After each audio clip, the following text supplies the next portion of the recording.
මංචකේ එළවයි මෙලොවයි දෝලනය වෙනකොට කවුද ඉන්නේ?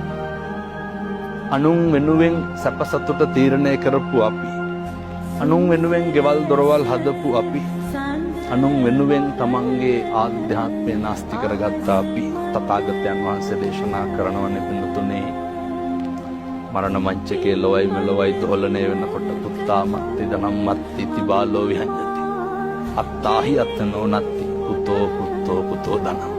අපිට අපිවත් නැති වෙනවා. මරණානුස්සති කමඨහං දේශනාවේ තථාගතයන් වහන්සේ බොහොම පැහැදිලිව දේශනා කරනවා.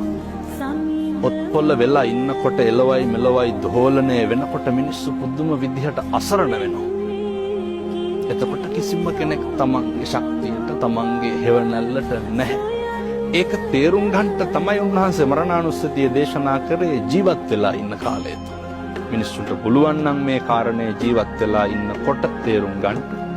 මිනිස්සු අතින් සිද්ධ වෙන කුසල් ප්‍රමාණය ස්වල්පයි.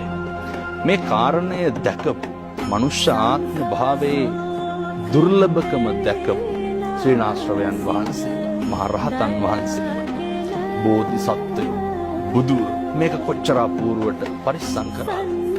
මෙහෙම දේශනා කරන්නේ මේ මනුෂ්‍ය ආත්ම භාවයේ තියෙන දුර්ලභකම නිසාමයි.